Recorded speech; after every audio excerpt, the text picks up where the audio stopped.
Voilà, donc on en était ici, on a notre dossier en ligne où on a cette page d'accès pour nous donner les informations, on a notre dossier en local où on a créé un fichier, et on a notre terminal qui va nous aider à faire la communication entre les deux. Du coup, on va voir plusieurs commandes ici, qu'on verra, on va voir plusieurs fois la même commande, on va utiliser plusieurs fois la même commande, donc il y aura plusieurs explications à chaque fois. Du coup, la première commande qui est intéressante à connaître, c'est la commande git status. Alors, celle-ci, ce qu'elle va faire, c'est qu'elle va regarder, elle va comparer notre dossier et le navigateur, enfin notre dossier et le dossier qui se trouve sur le serveur de GitHub. Et va voir, par exemple, ici, bah, elle va sans doute voir que moi j'ai un fichier, alors que là-bas, on dit qu'il y a aucun fichier. Il nous dit normalement que ce repository est vide quelque part, mais je sais pas où. Du coup, en exécutant cette commande, elle va regarder la différence entre le PC en local et le serveur GitHub et voir s'il y a des différences entre les deux. Du coup, on a plusieurs trucs ici qu'on verra plus tard. Donc on est sur la branche main, donc ça on verra plus tard. On dit qu'il n'y a pas de commit, on verra plus tard. Et on dit qu'il y a des fichiers qui ne sont pas traqués. Donc en réalité, ce qui se passe, c'est que, je ne sais pas si vous avez pu remarquer, mais nous on utilise la commande git, alors qu'en réalité ici le site c'est GitHub. Alors pourquoi est-ce qu'on n'utiliserait pas la commande qui s'appelle GitHub? En réalité, il y a une différence. GitHub, c'est juste c'est comme les serveurs Amazon, les serveurs Google, etc. Ils fournissent un service, et le service qu'ils fournissent, c'est des extensions entre guillemets de Git. C'est-à-dire qu'en réalité, Git, ce que vous pourriez très bien faire, c'est si vous avez deux ordinateurs, faire tourner un ordinateur comme un serveur GitHub, et du coup faire git clone, etc. Et au lieu d'utiliser git at github.com, vous utiliseriez genre votre ordinateur at votre adresse IP, par exemple. Du coup, ce qui se passe ici, c'est qu'on utilise la commande git, et du coup, c'est aussi ce qu'il y a écrit ici. En fait, ça veut dire l'utilisateur git veut se connecter à github.com, à ce dossier-ci. Parce que nous, on va se connecter en utilisant la commande git, et du coup, il n'y a pas de commande GitHub. Enfin, GitHub propose des services, des fichiers, des exécutables, etc., pour simplifier les choses. Par exemple, GitHub Desktop, ou même, il y a aussi Git Desktop, je pense, avec ce truc-ci. Mais du coup, nous, on va utiliser juste Git qui nous permet du coup simplement. En fait, Git, c'est juste synchroniser des fichiers d'un ordinateur à un autre, indépendamment du fait que ce soit GitHub. Alors, j'ai bien une phrase qui permet de résumer les deux, mais si je la dis, je vais me faire démonétiser. Du coup, vous la découvrirez bien un autre jour. Pour bien différencier Git et GitHub, il y a une métaphore, une similitude entre un autre site qui propose un contenu. Et du coup, le contenu, c'est le contenu, mais le site, c'est le site qui propose du contenu. Voilà. Euh, Du coup, c'est-à-dire que Git, on peut l'utiliser même si on ne communique pas avec GitHub.com. On peut communiquer par exemple avec GitLab, on utilisera les mêmes. Donc GitLab, c'est un autre site du même style que GitHub. Mais du coup, pareil, si on veut parler avec GitLab, on utilisera les commandes Git. Je vais nettoyer mon terminal. Et du coup, Git status nous dit quoi? Qu'il y a un fichier qui n'est pas traqué par Git. Ça veut dire quoi? Ça veut dire que, bah, en réalité, pour Git, ce fichier-là, il n'est pas important, il ne doit pas être mis en ligne, il ne doit pas être sauvegardé, etc. Imaginons par exemple, ça c'est un mot de passe.txt, on n'a pas envie de l'envoyer sur le serveur de GitHub. Du coup, ce qu'on va faire, c'est qu'on va dire à Git d'ajouter ce fichier-là, dire en fait ce fichier-là, j'aimerais bien le sauvegarder et qu'il soit synchronisé entre les deux, entre l'ordinateur local et GitHub. Du coup, on utilise la commande comme qui est précisée ici. Souvent, ce qu'il faut faire par la suite sera précisé dans la commande. Du coup, git add, et ensuite je vais préciser quel fichier je veux. Bah, du coup, si je regarde, si j'appuie sur tab, je vais lister tous les fichiers que j'ai dans mon dossier. Du coup ici, ben, moi je veux ajouter le fichier test.txt. Alors j'appuie sur cette commande, alors je fais cette commande, et qu'est-ce qu'elle va faire? Elle va dire à Git, ok, ce fichier-là, j'aimerais bien que tu le considères lorsque tu regardes le dossier. Parce que ce que Git fait, c'est qu'il regarde le dossier, et il va voir tous les changements qu'on a effectués depuis la dernière sauvegarde. Du coup ici, la dernière sauvegarde, il n'y avait aucun fichier, et par défaut, lorsqu'on ajoute un nouveau fichier, il n'est pas automatiquement rajouté à la liste des fichiers à sauvegarder. Du coup, on le précise en utilisant cette commande. Cette commande-là, en général, il faut la faire que lorsqu'on crée un nouveau fichier ou lorsqu'on même qu'on supprime un fichier existant parfois. Du coup, voilà, pas de message d'erreur, ça veut dire que tout est bon. Du coup, maintenant, si je refais la commande git status, on verra qu'elle va avoir changé. Les deux premiers sont toujours les mêmes. Par contre, au lieu de dire qu'il y a des fichiers qui ne sont pas traqués, on va nous dire qu'il y a des changements qui sont prêts à être committed. Donc ça, on peut traduire ça par sauvegarder. C'est bien de le voir comme si c'était sauvegardé. Alors, du coup, ce qu'on peut faire, c'est qu'on peut, imaginons que finalement ce fichier, par exemple, mot de passe.txt, on ne voudrait pas le sauvegarder. Alors, pour revenir en arrière, on pourrait faire git rm pour remove. Enfin, vraiment, je recopie la commande qui est écrite ici, quoi. Et du coup, maintenant, si je refais git status, on voit qu'on est de retour par défaut. On a du coup ce fichier-là qui ne va pas être sauvegardé lorsqu'on sauvegarde. Du coup, si je recommence, on a le git status pour avoir du coup la liste des changements. Les changements ici, c'est un changement que Git ne va pas prendre en compte, mais il nous le prévient quand même. Sauf que nous, on veut qu'il prenne en compte. Du coup, on va dire d'ajouter ceci. Et du coup, maintenant, si on refait le git status, on verra que ces changements-ci sont prêts à être sauvegardés. Du coup, comment est-ce qu'on sauvegarde? L'indice est ici dans le nom. Commit, c'est ce qu'on entend souvent parler en parlant de Git, c'est des commits. En gros, des commits, c'est un peu comme des changements de version. Par exemple, là, en ligne, on est en version 0.0.0. Et maintenant, je vais faire ce changement, on va passer en version 0.0.1. Du coup, ça veut dire que ça nous permet de garder l'historique des changements. Et ça qui est assez important parce que Git, de base, c'est un gestionnaire de versions de programmes. Imaginez par exemple votre jeu préféré fait une mise à jour, ça crache tout, mais du coup en une commande ils reviennent à la version précédente où tout est sauvegardé, tout marchait bien et juste ils ont retiré le un changement quoi. Ce qu'on va faire nous, c'est qu'on va faire git commit et on va préciser "-m" pour préciser le message de commit parce que du coup c'est le message de sauvegarde pour dire ah ben je sais pas moi, j'ai rajouté la fonctionnalité telle. Du coup, on va ensuite ouvrir du coup des guillemets et on va écrire notre message. Du coup, ceci sera le message du commit. Message de commit.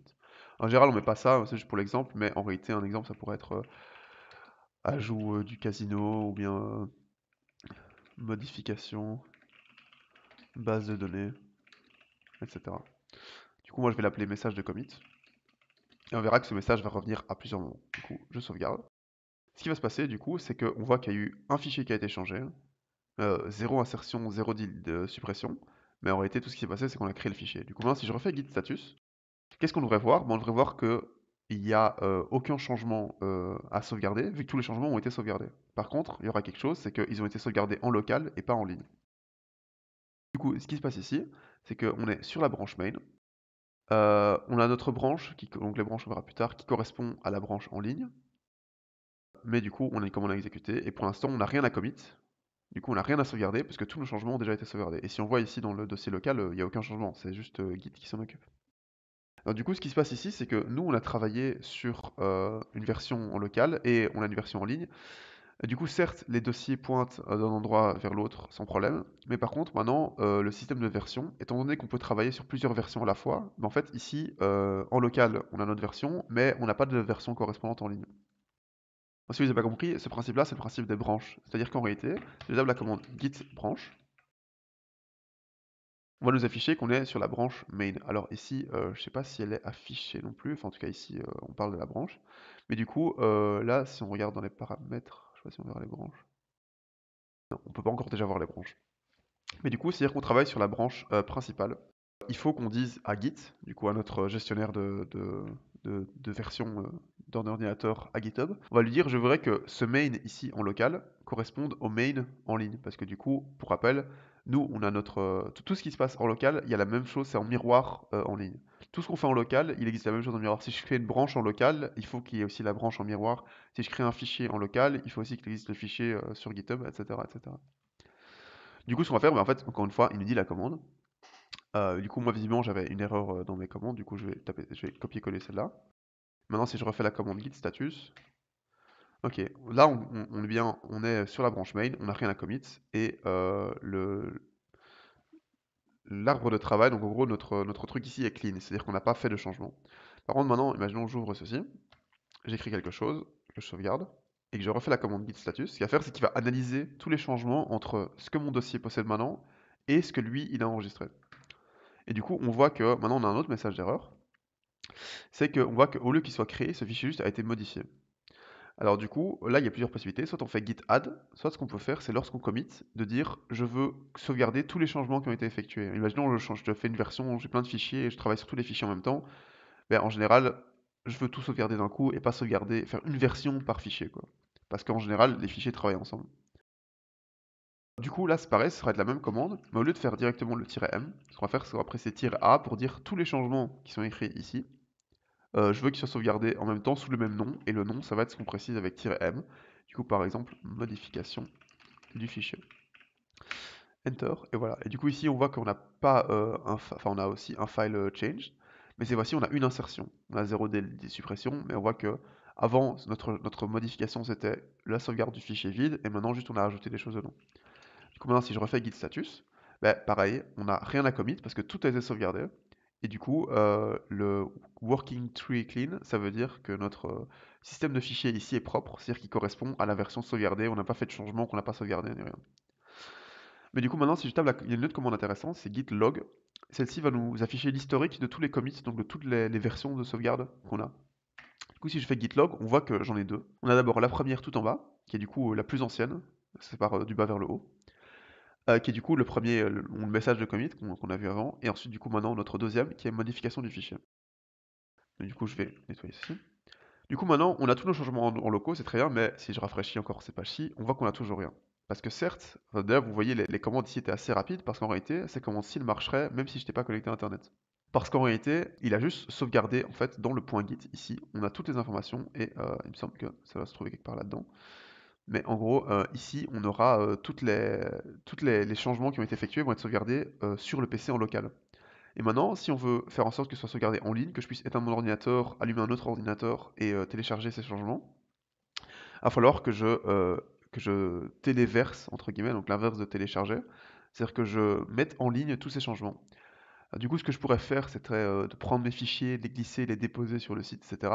Mais ça, c'est un peu trop lent, du coup, on va avoir une autre commande qui nous permet de faire ça, encore une fois, juste avec le terminal. Cette commande, du coup, elle va s'appeler git push, qui est du coup l'inverse de git pull, qui est une commande que vous avez enfin, ces deux commandes-là, vous avez sans doute déjà vues. En fait, ces deux commandes sont les inverses les unes des autres. Donc git push, ça va dire, donc on va parler avec Git, notre programme préféré Git. On va lui dire Git, j'aimerais bien que tu pushes tous les changements que j'ai faits. Alors quels changements? C'est les changements qu'on a sauvegardés sous la forme du coup de commits. En fait, les commits, ce sont des différences, donc des différences de fichiers. Donc si je refais la commande git log, donc au départ, on avait un dossier vide des deux côtés, donc le dossier est toujours vide en ligne. Ensuite, j'ai fait un changement qui s'appelle 72A, 64AE, etc. Ce changement, bah, du coup, nous c'est écrit message de commit, parce que nous on a mis un nom, mais en réalité, ce changement-ci derrière, c'est quoi? C'est créer un fichier. C'est une sauvegarde. Hop. Ensuite, la deuxième sauvegarde, qui s'appelle du coup F4, D8, etc., que nous on a mis comme message modification de fichier. Ce changement-ci, c'est quoi? C'est sur base du fichier vide précédent, qu'est-ce que j'ai fait? J'ai rajouté du coup AF, machin, tout ça, j'ai rajouté du charabia dans le dossier. Et du coup, ce qu'on va faire avec push, c'est qu'on va dire à Git, ok, bah, applique ces changements un par un. Donc d'abord, tu appliques ce changement qui est passé d'un dossier vide à un dossier avec un fichier dedans. Ensuite, applique ce changement qui est sur le dossier, sur le fichier que tu as rajouté. Alors, rajoute le charabia que j'ai rajouté. D'ailleurs, la couleur change quand je surligne, ça c'est intéressant. Du coup, ce qu'on va faire, c'est qu'on va enfin exécuter cette commande que vous attendez avec tant d'impatience. Git push. Et du coup, une grosse erreur, qu'est-ce qu'il n'y a pas? En réalité, on push, mais on précise pas, parce que nous, pour rappel, on est sur la branche, du coup, qui est une version, enfin une direction, entre guillemets, donc on est parti dans cette direction-là. On est sur la branche qui s'appelle main, et on veut dire, du coup, bah, quand je push, je veux que là où ça atterrisse, ce soit sur Internet, sur la branche main. Origin, c'est pour dire en gros le GitHub, il faut dire le lien GitHub, et sur la branche main, pour que les branches aient le même nom. On pourrait mettre autre chose, mais du coup, ce serait le bordel. Du coup, bah, encore une fois, comme j'ai dit, on a souvent la commande qui est indiquée. Copier, coller, enter. Voilà, pas de message d'erreur ni rien.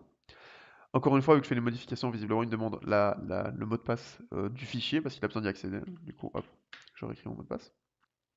Ah, du coup, il y a eu plein de changements. Et du coup, ce qu'on a fait, c'est qu'on a fait la même commande git push, sauf qu'on a précisé où est-ce qu'on voulait push. Du coup, maintenant, si je fais git status, pareil, il y a toujours rien, mais on voit qu'on a un message en plus. Non seulement on est sur la branche main, mais il nous dit que notre branche est mise à jour avec la branche sur. Donc origin, c'est pour dire donc à distance, sur le repository à distance, donc sur GitHub, sur le serveur de GitHub. Donc notre branche qui s'appelle main en local est à jour sur la branche qui s'appelle main sur le serveur d'origine. Et il n'y a rien à commit et notre système est clear. Et du coup maintenant, enfin, si je rafraîchis la page, qu'est-ce qui va se passer?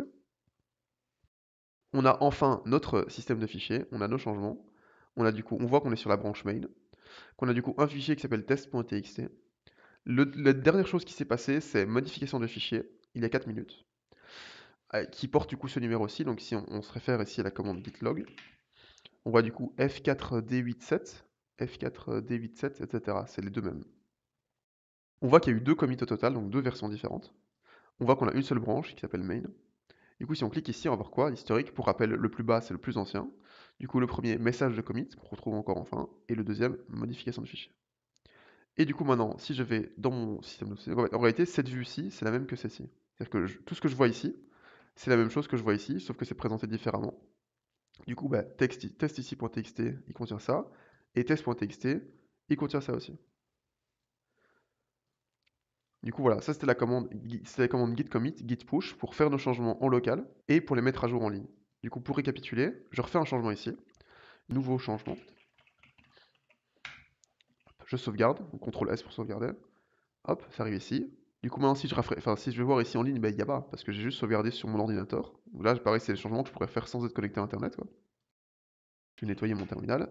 Et du coup, maintenant, si je fais git status, qu'est-ce qu'on va voir? On va voir que je peux faire la commande git add pour rajouter les changements à commit, ou bien je peux faire git commit-a. Voilà, c'est écrit ici, git commit-a, ou bien je peux utiliser la commande git add, mais ça on va jamais l'utiliser. Du coup là, on voit que j'ai modifié mon fichier test.txt, du coup je veux le sauvegarder, je veux le commit, donc qu'est-ce que je fais? Git commit-a, ensuite "-m" pour le message d'erreur, sinon on peut faire un message sur plusieurs lignes, mais en général une ligne ça suffit. Et on va préciser du coup, nouvelle fonctionnalité. Ensuite, j'appuie sur Enter. Du coup, maintenant, c'est sauvegardé uniquement en local. On voit ce petit chiffre ici qui apparaît, le début du chiffre, mais si on regarde sur Internet, il l'est toujours pas. Et du coup, qu'est-ce qu'on va voir ici? Je vais ici, en fait, cette commande-ci, c'est comme si j'avais fait git log. Et vous voyez que j'ai 2 entrées. Mais ici, maintenant, si je fais git log en local, j'en ai 3. Et du coup, ici, on voit les choses intéressantes, qui est du coup que on voit que sur origine, donc origine pour rappel, ça veut dire à distance, donc le repository en ligne dans ce cas-ci, et sur la branche main.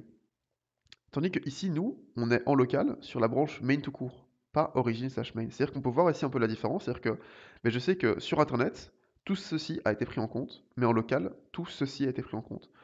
Alors du coup, pour les commits aussi, ils ont comme principe qu'ils se basent toujours sur le commit précédent. C'est pour ça que du coup, on a ceci sur les 2 ordinateurs, mais ceci uniquement sur mon ordinateur à moi et pas sur GitHub, parce que celui-ci se base du précédent. Parce que du coup, en réalité, imaginons que je rajoute une lettre dans un fichier qui fait 20 gigabytes et que je veux sauvegarder, je vais pas réenvoyer tout le fichier en entier. Je vais juste envoyer la différence entre les deux.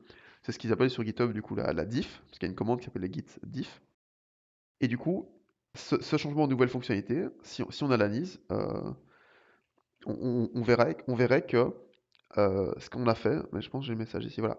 On a fait une insertion et une suppression parce qu'on a supprimé une ligne, qui est la ligne AF machin, et on a ajouté une nouvelle ligne qui est la ligne nouvelle fonctionnalité. Enfin, un nouveau changement. Du coup, maintenant, les deux sont entre guillemets désynchronisés. Du coup, encore une fois, si je et que je fais git status, on voit du coup que je suis sur la branche main, que ma branche, donc your branch, c'est la branche en local, est devant origin/main par un commit. C'est-à-dire que ma branche est plus en avance au niveau des changements. Donc, ici, sur GitHub, on est à la version 0.0.2, mais moi en local, je suis sur la version 0.0.3. Et du coup, j'ai envie de dire, GitHub, sois au courant que moi j'ai fait une mise à jour et que du coup, il y a un changement. Du coup, cette commande-ci, c'est la commande git push. Du coup, ce que ça va faire, c'est que ça va dire, ce un commit va être envoyé à GitHub avec le numéro qu'on avait vu précédemment. Et comme ça, GitHub va prendre en compte, parce que si on regarde ici, dans mes dossiers, j'ai toujours le AFZAZ. Ce qui va se passer ici, c'est que quand GitHub va recevoir va recevoir la requête, il va faire le changement que moi j'ai fait en local, c'est-à-dire supprimer AF. En fait, en réalité, ce qu'il va faire, c'est qu'il va faire ça. Supprimer. Et du coup, moi j'avais écrit quoi? Un nouveau changement? Tac. Et lui, il va écrire nouveau changement. C'est ça ce qui va se passer. C'est exactement la même chose. Bon, moi ici, j'ai pas envie de faire des changements. Hop. Du coup, j'entre la commande. Maintenant, ça met un peu de temps parce qu'il doit se connecter à Internet. Et encore une fois, me demander mon mot de passe, qu'il me demande à chaque fois, visiblement. Et du coup, voilà. Bon, tout ça, tout ça, c'est pour nous dire que ça a été bien sauvegardé, bien mis en ligne. Et si je rafraîchis la page, qu'est-ce qu'on va voir? Nouveau changement. Qu'est-ce qui s'est passé? On y a un commit il y a 3 minutes, parce que c'est 3 minutes en local. Ça, c'est l'heure à laquelle moi, je l'ai sauvegardé sur mon ordinateur. Ce changement s'appelle nouvelle fonctionnalité. Le texte a changé. Et si je reviens sur la vue principale, on voit du coup que maintenant on a 3 commits. On est en version 0.03 si on veut. Et le 59C94B7, ça correspond bien à ce qu'on avait avec Gitlog, qui correspond ici au début parce qu'on va afficher ce chiffre long à chaque fois, juste les premiers caractères, ça suffit. Et du coup, maintenant, qu'est-ce qu'on voit ici par rapport à avant? C'est que ici, on a ces 3 commits-là sont sur origin/main, donc le repository en ligne sur la branche main, et aussi sur la branche locale qui s'appelle main. Et du coup, si je fais git status, il n'y a aucune différence entre les deux. Et effectivement, mon fichier ici, qui s'appelle test.txt avec nouveau changement, c'est la même chose qu'en ligne avec test.txt qui s'appelle nouveau changement.